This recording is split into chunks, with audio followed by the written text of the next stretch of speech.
Pembelajaran Channel bersama saya Heni Indrani Fakultas Ilmu Komunikasi. Kali ini kita akan mengangkat tema tentang Serikat Pekerja di Indonesia. Baiklah, saya tidak sendiri, saya bersama teman saya, Agus Wanto. Salam, halo. Hari ini kita juga kedatangan dua narasumber yang luar biasa, yaitu Bapak Emmanuel Mantero sebagai Sekjen DPP Federasi Serikat Pendidikan, Pelatihan, dan Industri, atau dosen tetap di Fakultas Ekonomi UMT ya. Kemudian ada Ibu Serafina Tiurmaida sebagai Sekjen SPDK UMT, Direktur Operasional SKK. Nah, oke, pada kesempatan kali ini kita akan mengulik-ngulik tentang serikat pekerja itu. Nah, kita akan bertanya nih pada kedua narasumber kita hari ini. Baiklah, kita akan memberikan pertanyaan menarik ya tentang serikat pekerja untuk kedua narasumber kita hari ini. Menurut Bapak sendiri, kira-kira apa yang Bapak dapatkan pengalaman tentang serikat pekerja itu sendiri? Bisa dijelaskan? Baik, terima kasih. Serikat pekerja itu adalah sangat penting bagi para pekerja atau buruh ya, di Indonesia ini, di mana serikat pekerja ini ya, dia di situ nanti bagaimana cara untuk melindungi hak-hak para pekerja, udah itu apa sih yang hak-hak dasar para pekerja itu. Lalu para pekerja harus tahu melindungi diri dari pekerjaannya, bagaimana caranya ya. Karena di adanya serikat pekerja ini adalah bisa untuk terjadinya nanti hubungan industrial yang harmonis dan dinamis antara para pekerja dan para pengusaha. Oh, seperti itu. Jadi harmonis ya. Makanya tuh setiap pekerja kalau mau bekerja biasanya ada kasih surat ini dulu ya, pernyataan menerima apa enggak itu ya, ada pasal-pasalnya gitu. Iya, di situ ya. Sehingga nanti perusahaan, kalau kita udah ada di perusahaan itu ada serikat pekerja. Nah, memang serikat pekerja ini harus dilegalkan, didaftarkan di Disnaker, Dinas Tenaga Kerja setempat. Sehingga ya, kalau ada perselisihan antara karyawan ya, dan manajemen, dalam hal ini ada perusahaan itu nanti, nah di situ nanti kita bisa berunding. Banyak sekali fungsi dari para serikat pekerja ini, manfaatnya banyak di situ. Jadi punya tupoksi sendiri ya? Iya. Serikat pekerjanya ada tupoksinya juga ya buat perusahaan. Betul, iya. Bisa dijelaskan Bapak? Ya, tupoksinya ya, kalau perusahaan itu ya, dia memberi pekerjaan. Memberi pekerjaan, karyawan melaksanakan pekerjaannya dan mendapatkan hak karyawan di situ. Ya. Ada 3 hubungan industrial itu nanti ada 3 sisi di situ nanti ya, para pengusaha, para pekerja, dan pemerintah ya. Yang dikatakan buruh di situ nanti adalah di mana ya, setiap orang yang bekerja di dalam satu perusahaan itu dia mendapatkan perintah, mendapatkan upah ya, dan perusahaan harus tanggung jawab dia terhadap para pekerja itu dan melindungi para pekerja itu. Dan di dalam perusahaan itu juga nanti ya, kalau ada serikat pekerjanya, disitulah kita negosiasi dengan perusahaan itu nanti ya, bagaimana cara untuk misalnya menaikkan upah kita, hak-hak para pekerja itu apa, hak-hak dasar para pekerja itu harus tahu di dalam perusahaan itu ya. Hak dia untuk mendapatkan upah, mendapatkan cuti ya, mendapatkan dia nanti ada cuti khusus ya, untuk mendapatkan THR dan lain-lain, banyak yang diatur di situ nanti. Udah ada undang-undangnya ya, yaitu Undang-Undang 13 tahun 2003, Undang-Undang tentang Ketenagakerjaan. Situ. Jadi semua sudah diatur ya Pak? Semua sudah diatur ya, negara udah siapkan itu. Nah, itulah tugas-tugas serikat itu adalah bagaimana untuk menjaga undang-undang itu, mengawasi undang-undang itu berjalan dengan baik. Jadi menurut Bapak sendiri, siapa aja pihak-pihak yang terkait dalam pelaksanaan dan penerapan hukum serikat pekerja ini? Nah, baik, di situ adalah para pekerja itu sendiri ya atau buruh itu sendiri ya. Dan semua ya yang saya katakan di awal tadi bahwa orang yang ada perintah, ada pekerja, ada upah, mereka itu semua adalah yang masuk situ. Semua dari manajemen pun, pokoknya yang dibayarkan oleh perusahaan itu adalah serikat, adalah para pekerja atau buruh. Ya. Kalau Ibu bagaimana menanggapi hal tersebut? Kira-kira biasanya di sebuah perusahaan itu ada perselisihan ya, hubungan industri itu sering terjadi di perusahaan, ada perselisihan itu kira-kira Ibu selaku sekjen sekretaris UMT bagaimana menanggapi perselisihan yang ada ya?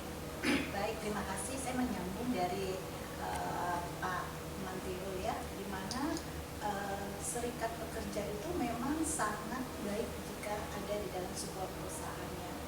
Institusi kita itu sudah ada, namanya Serikat Pekerja Dosen Karyawan Universitas Unpad Tular. Dan perlu kita ketahui juga di dalam hubungan industrial itu sendiri kan artinya suatu kumpulan ya, kumpulan buruh, pemerintah, tenaga kerja, swasta, semua itu menjadi satu, tetapi harus bisa menjalankan sesuai dengan nilai-nilai Pancasila tentunya ya, ada undang-undang yang tersendiri. Nah, kalau saya menanggapi selama untuk mencerdaskan atau mensejahterakan karyawan, saya rasa adanya kolaborasi yang baik, adanya hubungan komunikasi yang baik terlebih dahulu. Manajemen di dalam sebuah perusahaan itu harus dibentuk dengan baik ya, sehingga nanti para semua komponen yang ada di dalam perusahaan tersebut itu bisa mendapatkan kesejahteraan. Tentu hak dan kewajiban dari seorang karyawan atau buruh atau apapun itu di dalam sebuah perusahaan harus wajib melaksanakan hak dan kewajibannya. Seperti itu.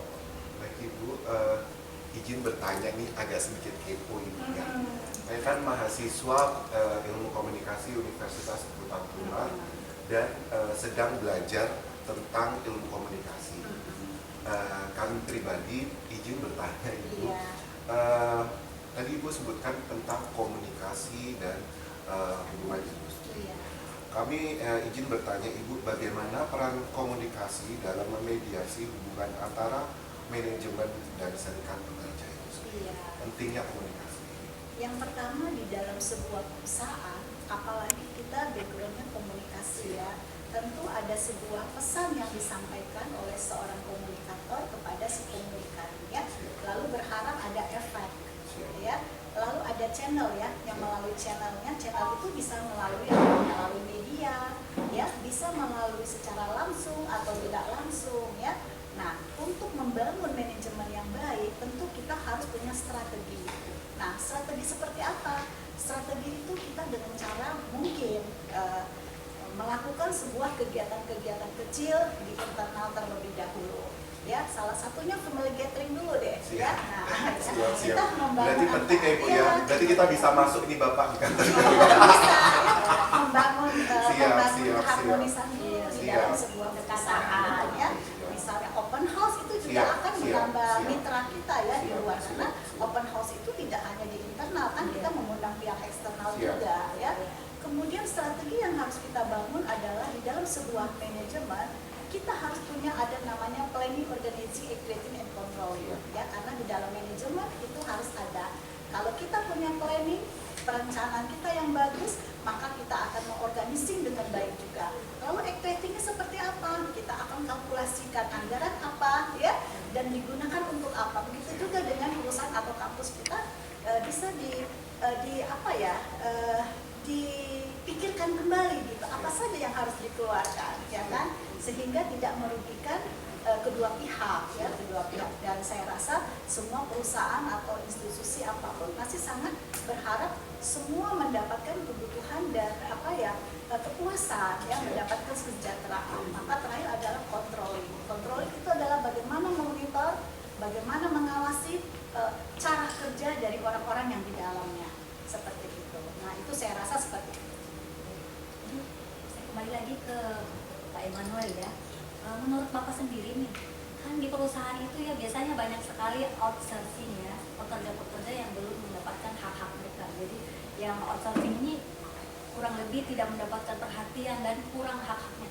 Jadi bagaimana kira-kira serikat pekerja ini menjembatani para pekerja outsourcing ini untuk bisa mendapatkan hak-hak mereka? Baik.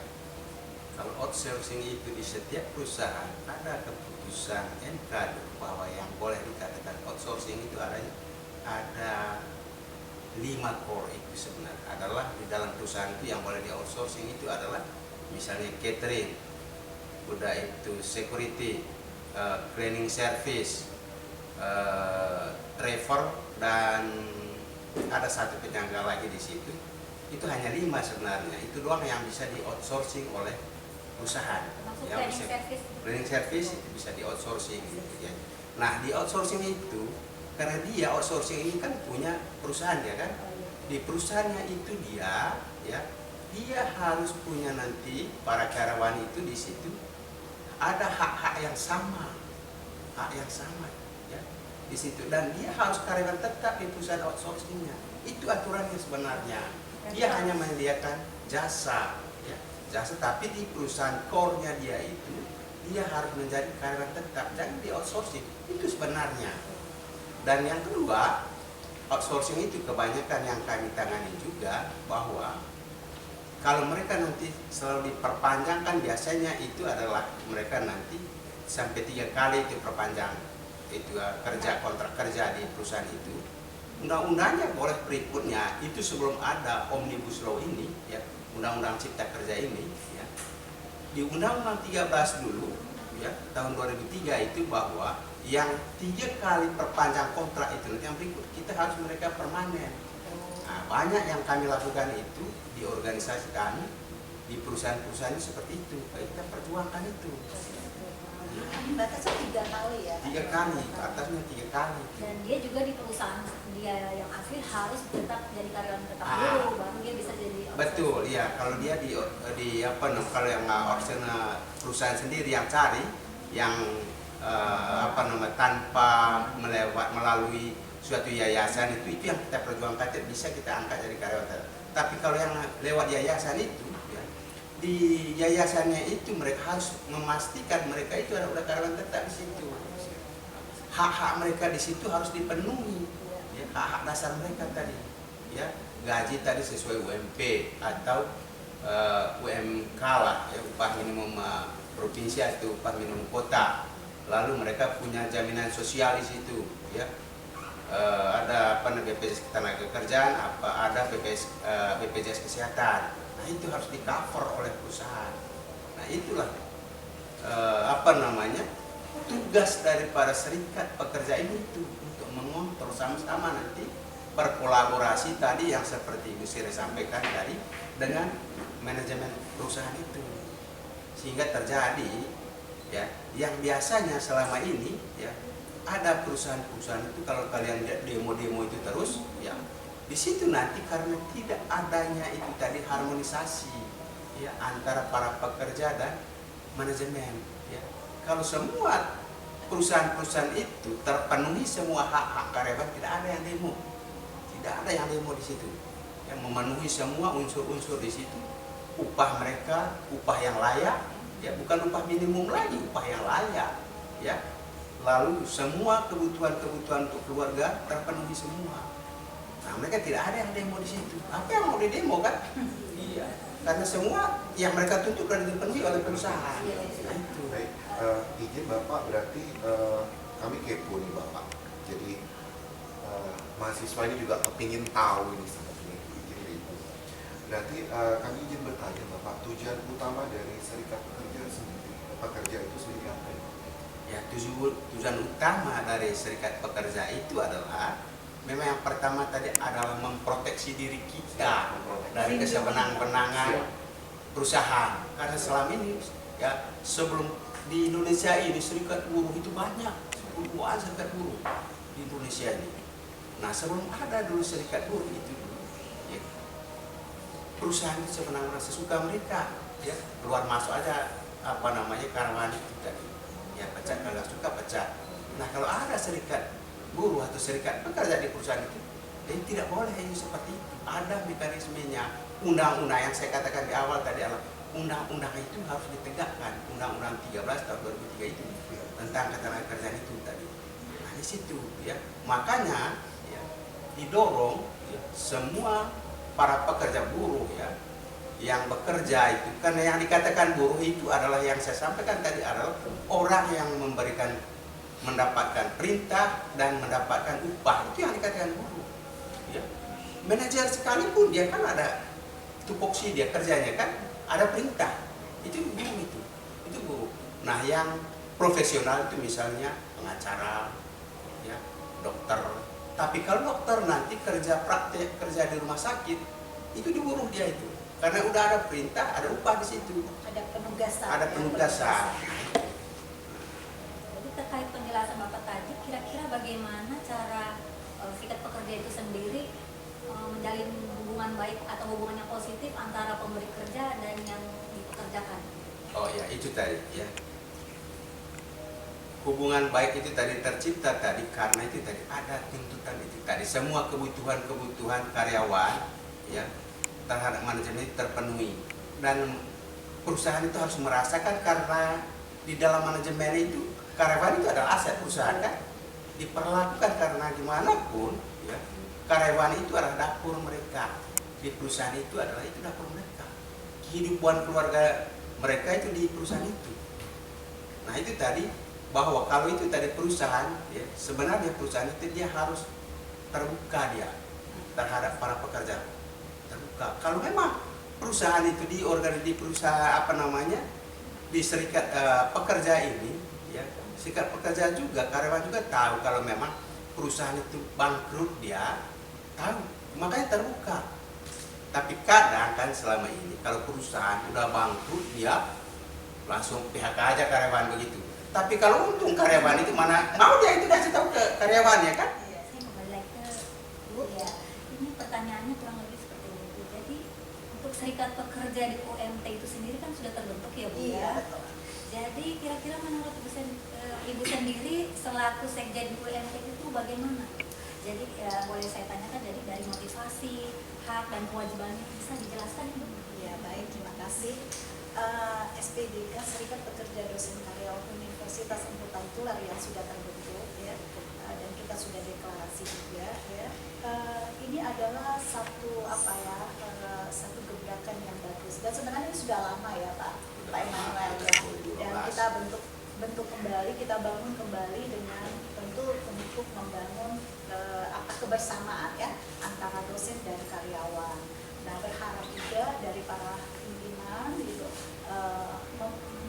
menginginkan juga kita apa yang kita inginkan itu dapat terwujud ya, tentu dengan tidak seperti kita meminta-minta, tidak ya, tetapi kan ada hak kita untuk melakukan sebuah tugas kita gitu ya.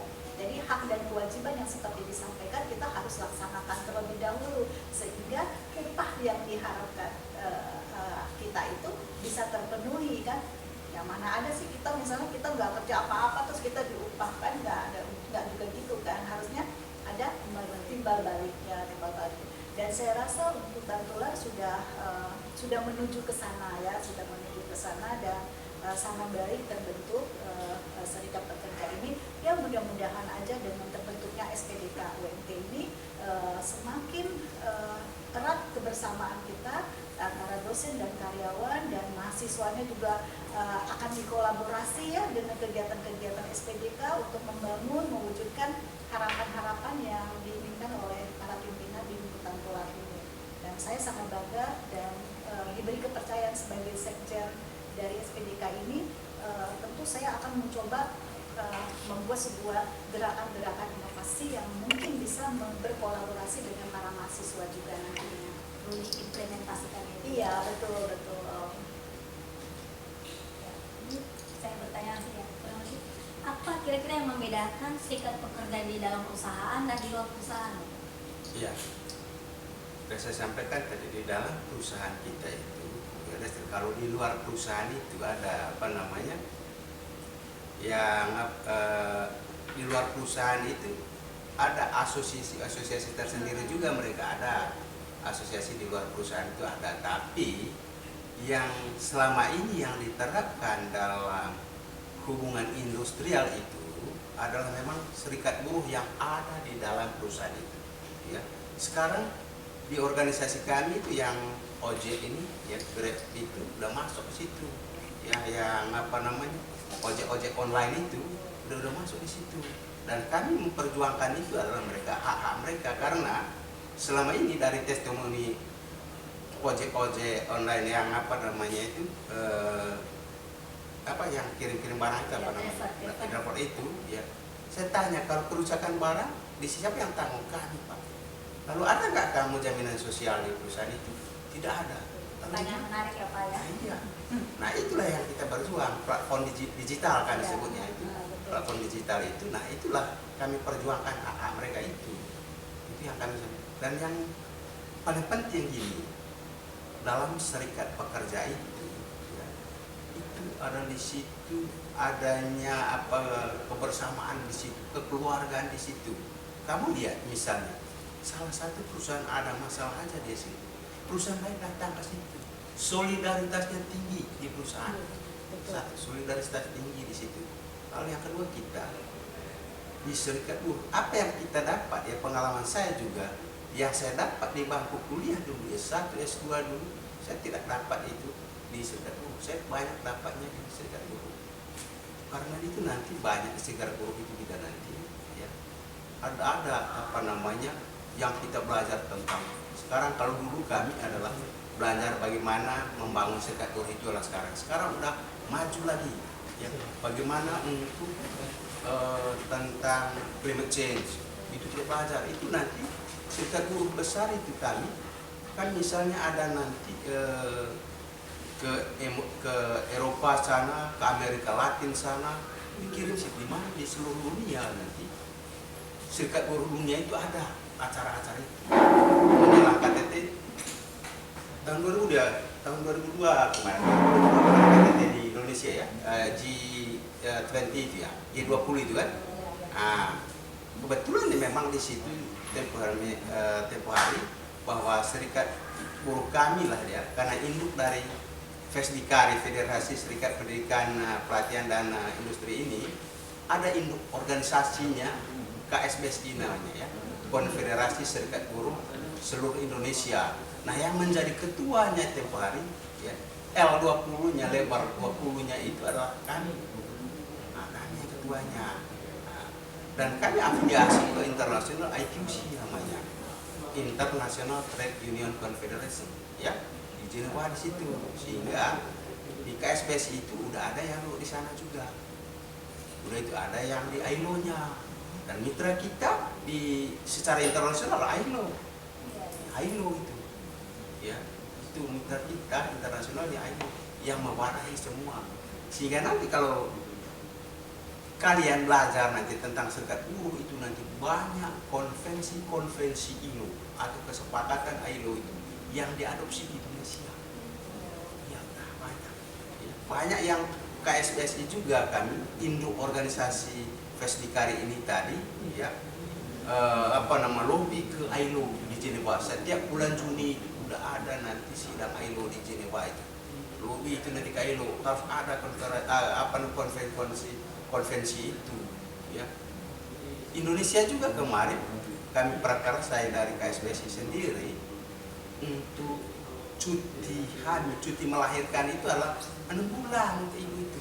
Biasanya ini terapannya hanya 3 bulan saja ya. Itu diulangnya 3 bulan. Iya. Didapatkan berarti ya. Ya, tapi itulah karena kita masih negara yang masih berkembang. Kalau tidak salah Australia udah terapkan ya 6 bulan itu. 6 bulan itu. Negara-negara maju udah seperti itu. Karena susu eksklusif itu kan sampai 6 bulan ya. Yang paling itu kan? Iya, Itu.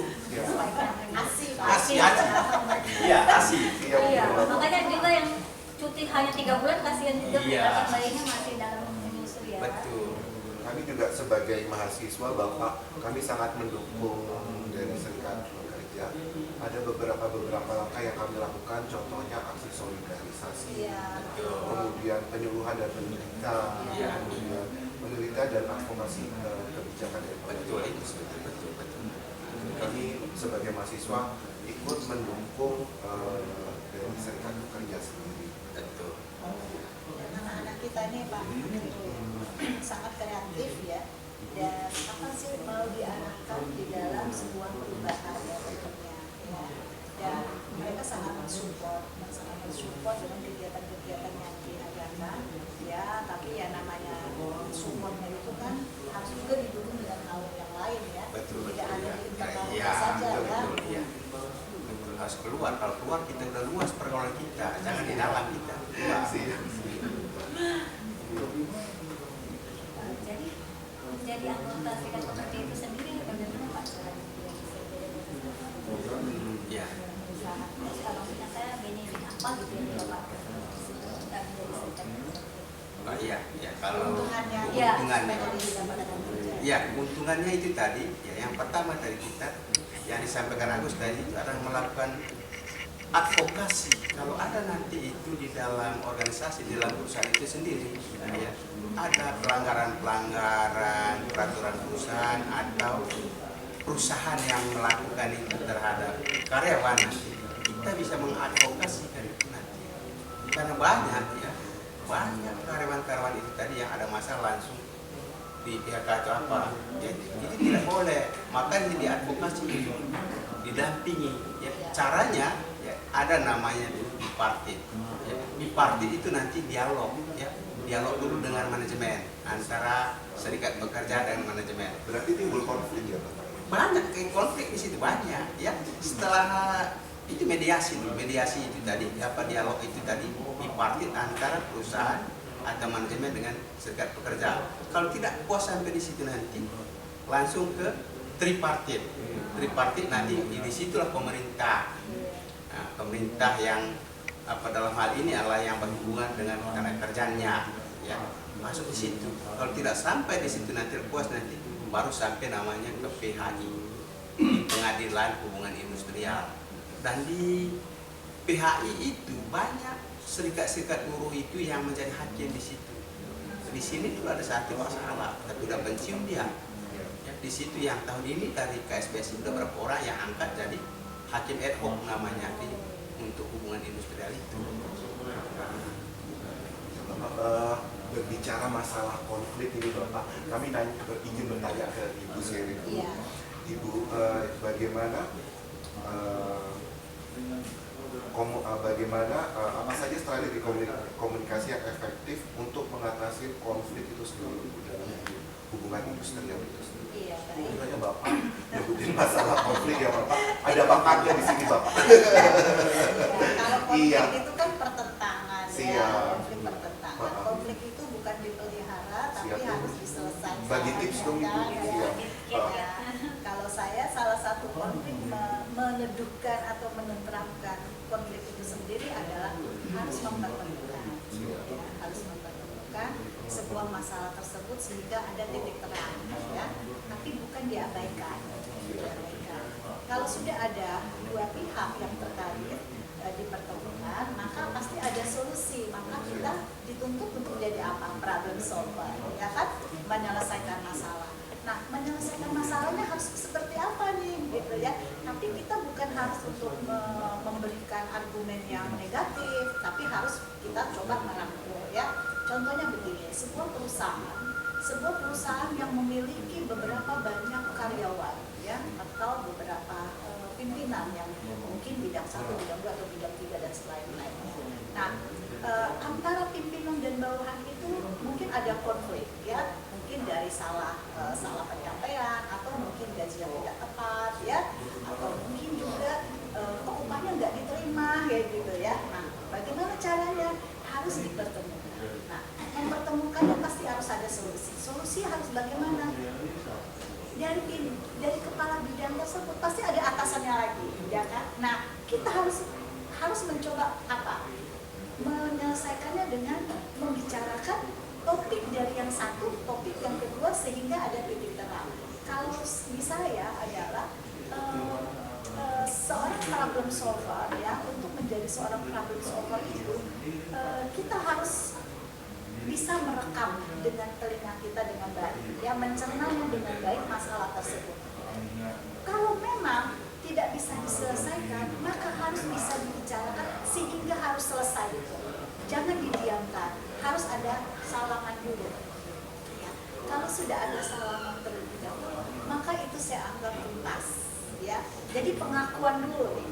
Ya, kalau sudah ada pengakuan maka akan selesai, ya kan? Kalau tidak ada pengakuan maka tidak akan selesai dong konfliknya, ya. Nah, salah pengakuan itu adalah jangan malu atau gengsi mengucapkan kata maaf, ya. Nah, itulah kita sebagai manusia harus katakan maaf terlebih dahulu. Mungkin ada kekurangan atau bagaimana, ya, namanya manusia kan tidak ada yang sempurna, ya Pak, ya. Ya. Nah, sama seperti saya juga tidak ada sempurna. Selalu berani untuk menyampaikan maaf dan mengucapkan kata terima kasih. Ya, jangan sampai lupa karena di sekeliling kita itu ada orang-orang yang mensupport kita. Kita ucapkan terima kasih. Nah, menyelesaikan seperti yang saya sampaikan, problem solver adalah kita harus mempertemukan titik dari permasalahan tersebut sehingga harus ada tanda salaman terlebih, mengakhirinya dengan salaman, lalu itu akan selesai. Bagi saya seperti itu. Nah, sebenarnya menyelesaikan masalah itu ya harus menunjukkan hati dulu, ya, tentramkan hati dulu, berarti ya. ini Bu, apa namanya, Tentramkan hati dulu, ya. tugas dan Ya. tanggung jawab serikat pekerja sendiri itu sangat berat Ibu. Iya, betul. Berarti kan dari pembicaraan yang kami dapatkan, serikat pekerja sendiri itu sendiri harus bisa menjebatani antara perusahaan itu sendiri dan karyawan. Iya, betul. Dan Tanggung jawabnya transparansi, berat. ya, Iya. harus transparansi supaya tidak terjadi tanda tanya di belakang layar kita, ya kan. Kalau ada transparansi maka manajemen itu akan bagus gitu. Tapi tidak transparansi nggak akan bisa dong, ya. Berarti gini ya Bapak, berarti dengan adanya serikat pekerja ini sendiri, benefit antara kedua belah pihak bisa didapatkan gitu. Iya, Betul sih, betul ya itu. Itu tadi kalau ada keharmonisan tadi Iya. antara pekerja dan manajemen itu tadi, tidak ada terciptanya konflik tadi, Iya. tercipta Iya. ya, karena kalau ada konflik azali itu kan jadi salah satu menghambat perekonomian juga. Iya. Coba kalau dalam perusahaan itu mogok Stabilitasnya nanti, mogok. iya, mau kerja mereka operasional produksi tidak jalan, nah itu. Masalah Ada gaji kan demo-demo ya. iya, iya, masalah gaji sama kebijakan dari pemerintah. Itulah ya sebenarnya kita kalau udah dipelopori di organisasi serikat buruh KSBSI kami sendiri juga ada, kami tuntut kepada Kementerian Tenaga Kerja itu ada namanya SUSU ya, struktur skala upah. Ya, Singkatannya agak ini ya Bapak. Siap. struktur skala upah itu bahwa karena gini, yang diperjuangkan sekarang di Indonesia ini rame adalah upah minimum. Upah minimum, iya. Iya. Bedanya yang baru masuk ini nanti upah minimum misalnya DKI 5 juta, yang udah kerja 5 tahun 10 tahun tetap 5 juta. Iya. Nah, itu sehingga ada sebenarnya ada diskriminasi upah itu di Maksudnya ada situ. perbedaan. Ada perbedaannya. Itu yang kita bilang seperti di pemerintahan lah ya. Udah naik itu dia tahun dia nanti ada kenaikan upah berkala dia kan. Nah, itu yang kita maksudnya itu sebenarnya. Periode kerjanya. Iya. Di situ untuk demo-demo mengenai upah itu tidak terlalu itulah ya. Tidak kalau dulu tahun awal 2000-an sampai di 2010-an dulu selalu kami bilang itu penyelesaian upah itu UMP itu setiap tahun selesai di jalan.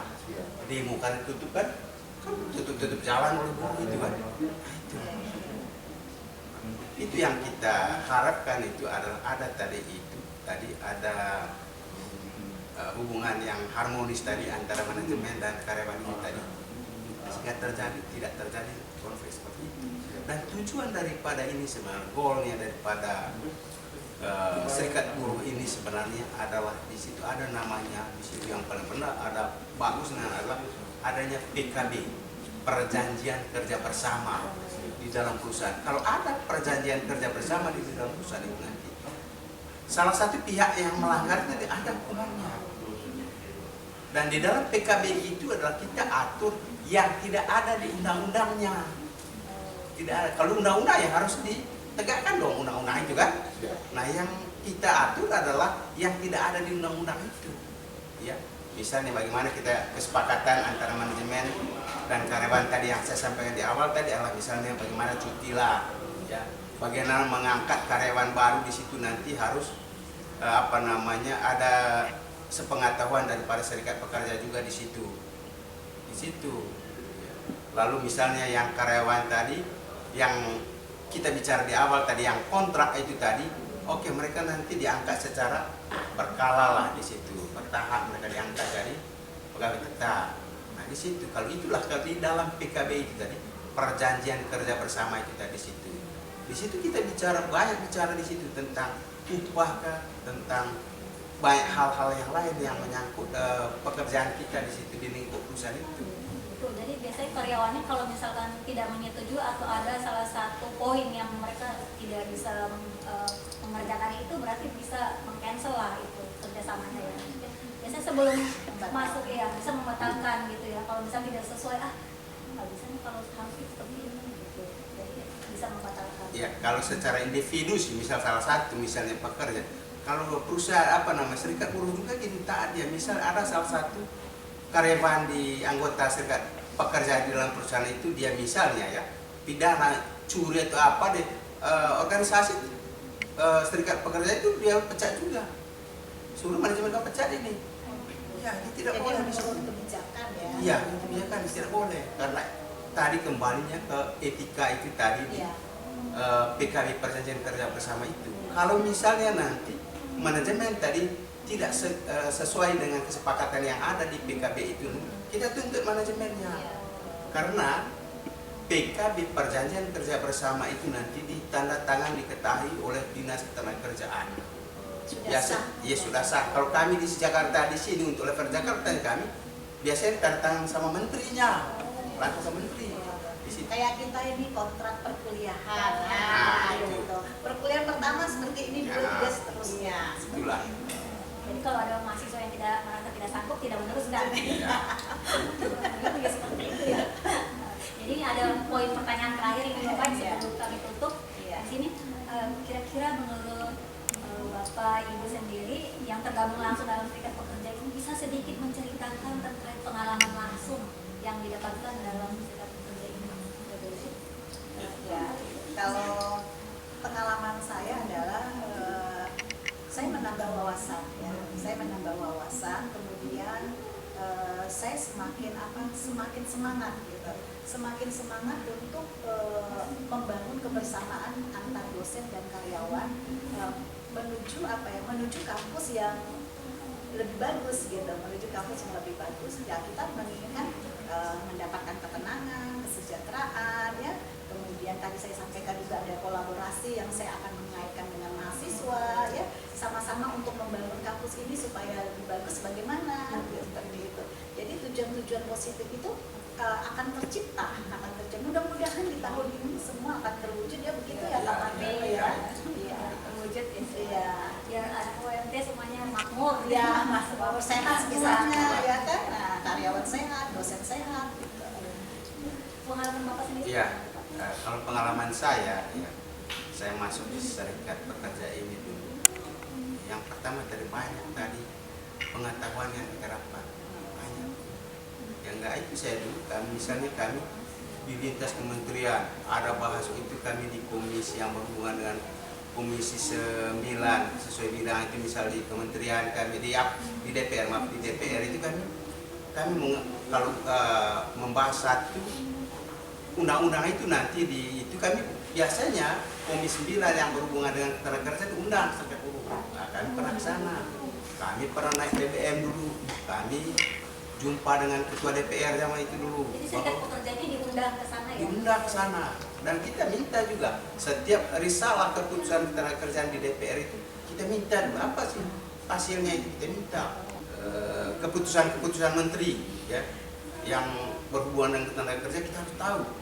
Ada tempo hari salah satu ya, mungkin itu nanti lain waktu saya cerita itu nanti.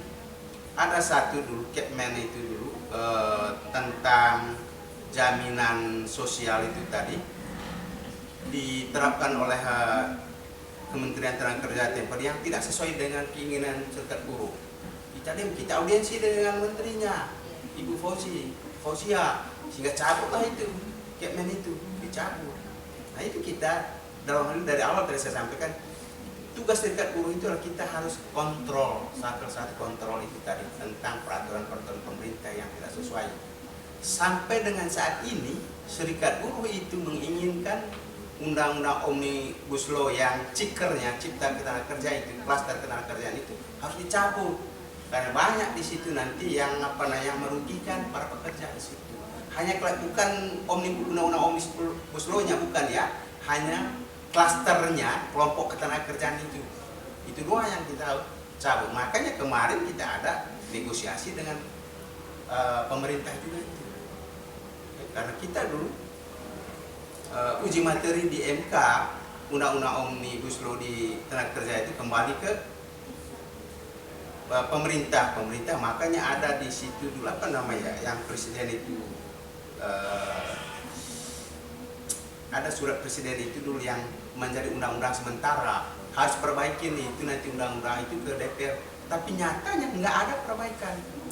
Presiden ditetapkan aja undang-undang itu Omnibus Law ini menjadi undang-undang sekarang itu. Nah itu yang merugikan kita. Nah inilah undang-undang Omnibus Law ini, biar kalian tahu juga. KSBSI ini organisasi kami ini kemarin udah bawa ke internasional ini, sidang di Jenewa, ini. Keren ya. Iya, makanya yang Menteri Ekonomi Koordinator ini kemarin pas kongres Rakernas kami, dia sampaikan kalau ada masalah di dalam lah, jangan bawa keluar. Ya selesaikan aja di dalam. Karena itu tadi di dalam tidak tercapai kesepakatan itu tadi. Ada sehingga kita bawa ke sidang ILO-nya di situ. Nah itulah pengalaman di serikat buruh banyak tadi seperti Ibu Sri bilang, tambah wawasan kita nanti. Sangat menarik sekali Iya. ya, sangat menarik. Mungkin itu saja ya yang kesempatan pada siang hari ini. Terima kasih atas kesempatan Iya, Bapak terima kasih. Iqbal, Ibu Servina, Seru telah banget. memberikan ilmu yang Next time bisa bermanfaat ya. podcast lagi Bapak. Siap. Soalnya kayaknya tahap 1 ini kayaknya kurang masih bertanya-tanya lagi gitu. Dia kayaknya seru banget hari ini. Oke, di Jadi closing. ini benar-benar sangat bermanfaat ya. Jadi karyawan wajib nonton podcast ini ya. Jadi itu saja yang Aku boleh ngasih kesimpulan nggak? boleh. Ya, aku ngasih kesimpulan ya dari pembicaraan kita dengan narasumber-narasumber yang sangat hebat hari ini. Saya sebagai mahasiswa ingin memberikan suatu kesimpulan, yaitu sebagai mahasiswa ilmu komunikasi, komunikasi penting antara manajemen, serikat pekerja dan karyawan untuk hubungan industrial yang baik. Serikat pekerja memperjuangkan hak-hak dan komunikasi yang efektif, membantu mencapai kesepakatan yang adil. Strategi komunikasi yang relevan dan adaptif dipersiapkan untuk kesuksesan organisasi dan kesejahteraan tenaga kerja. See you on the next podcast. Bye-bye.